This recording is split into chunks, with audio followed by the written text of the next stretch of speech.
Alien Covenant. Honestly, the title is probably the most alien thing about this. This is definitely a sequel to Prometheus. But at the same time, it ties a lot more into the original Alien. So the story is about a peach pool who go to space, and it's a horror film. People go into deep space. You know what's gonna happen. But, truth be told, the story was probably one of the best aspects of this. When I was going into this, I was really worried that I was going to be able to see everything coming. But to give Alien Covenant the credit it deserves, this film is very good at taking your expectations and playing around with them. Oh, they find an alien ship, just it doesn't have any eggs on it. And telling you anything else will be a complete disservice to the rest of the film, so I'll just leave it at that. I couldn't tell what was going to happen. It probably took the strongest aspect of the first Alien film and ramped it up. This mystery of not knowing. Not only do you have the idea that we don't know what's on this planet, but we also have the way it ties into Prometheus.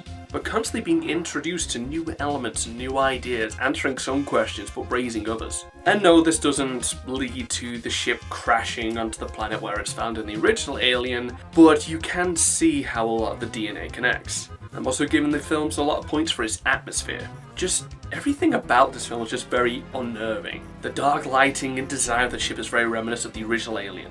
And on top of that, we have elements on the planet itself, which I'm not going to get into. But pretty much everything in this film just puts you very on edge.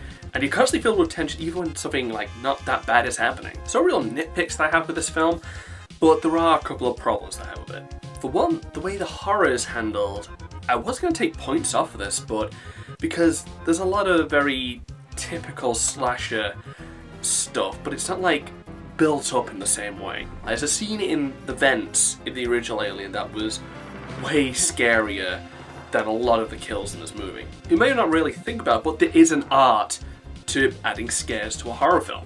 When you see something just jump out the screen just to get a quick shock, that's how it's done wrong. Proper scares need real build-up and tension. Unfortunately, a lot of these scares don't really have that same amount of build-up. But with that said, there's a lot of scenes in this which really did put me on edge. So while I was going to take points away from the horror, I'm also adding them back on so it kind of levels out. An aspect which I did feel was mishandled was the protagonist, Daniels. And at first, I really liked her. She definitely felt like a much more vulnerable protagonist. Something happens at the very beginning of the film that immediately kind of puts her into a much more restrained frame of mind. To give you an idea of what kind of person she is, the captain raises an idea, asks for people to give any complaints, but she would rather tell them in private. She seems like a lot more timid a person, and as a result, when she does overcome those and becomes the ultimate hero, for lack of a better word, it feels a lot more triumphant than, say, Ripley, who was a lot stronger. But there's a couple of differences. First of all, she didn't really have the same charisma as Sigourney Weaver, which kind of held her back. And secondly, the film really isn't about her. The real star of this film is Michael Fassbender, and I'll talk about that in a spoiler section after the main overall, but needless to say, it felt like Daniels was very underdeveloped. Because she got so little time, it kind of felt like a bit of a jump from when she went this kind of timid person who was working on something to distract herself to a badass firing a machine gun at an alien. And because she lacked that development, it actually brought the beginning of the film into question and kind of ruined the flow a lot. Without giving anything away, something happens at the very beginning of the film that now feels tacked on because there's no real payoff to it. It would have worked fine if they focused a lot more on Daniels as a character, but they focused on another character who, again, didn't really go anywhere. Whereas Prometheus, there's a lot of characters that I felt could have got a bit more development. This time, the development started, but kind of ended before it could really develop. And this leads me to my final rundown. I'm taking a point off for the way that they handled Daniels. Not that I'm saying that she's a bad character, I just really wish they could have done a lot more with her. But that's substituted for Michael Fassbender. Again, something I'll get into after I've given my overall score. I also love the atmosphere, and I love the story and how it was constantly introducing new elements and keeping me guessing. So overall, it's a 7 out of 10 for me. It's a good film, but it's got a couple of flaws holding it back. If you got an alien itch, this will definitely scratch it. And if you want answers for what happened in Prometheus, it also provides that. There's definitely worse horror films you could watch, but there's a lot better ones as well. And now my overall's done, I can finally get into some spoiler talk now. So if you haven't seen the film, or you don't want to see any spoilers, end the video now. I've already given my overall, so just take that, see the film or don't. Everyone gone? Okay, spoiler time. So Michael Fassbender, in the film he plays an android named Walter, which really annoyed me. See, every android in the Alien series so far has followed a pattern. First film was Ash, second film was Bishop, third film was Cole, fourth film was David. Walter? It should begin with E. How about Edward? Just call him Edward and this immediate nitpick would have been fixed. No, you gotta go straight to W, don't you, Mr. Scott? But my points aren't for Michael Fassbender as Walter, it's for Michael Fassbender as David.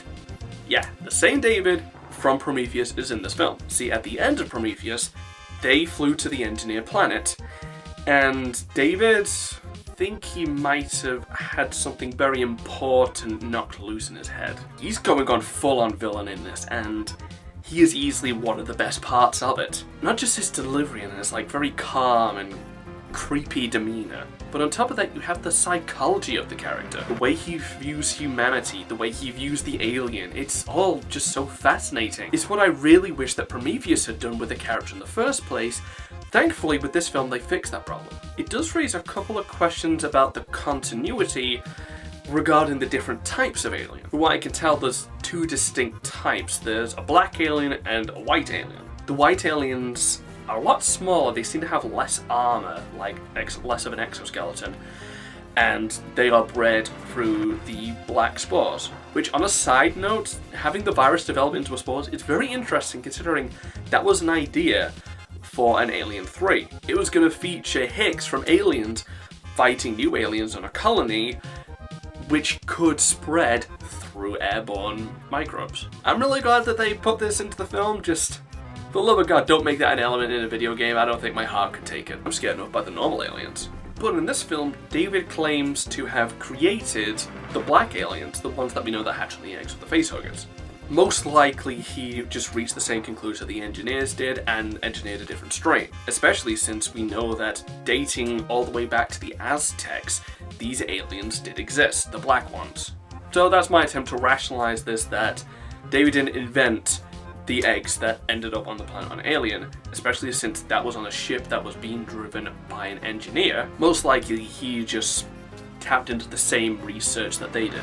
But it does raise a lot of questions that really built on things established in Prometheus. The idea of the engineers creating humans, then the humans create the androids, then what do the androids create? Turns out, they create this new strain of alien.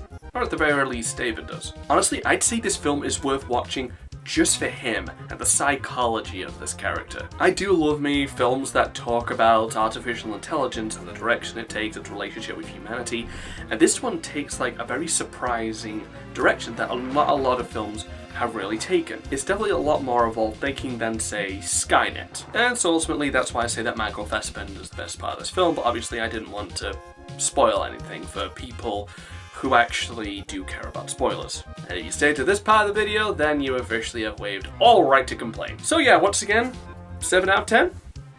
Pretty good. Check it out.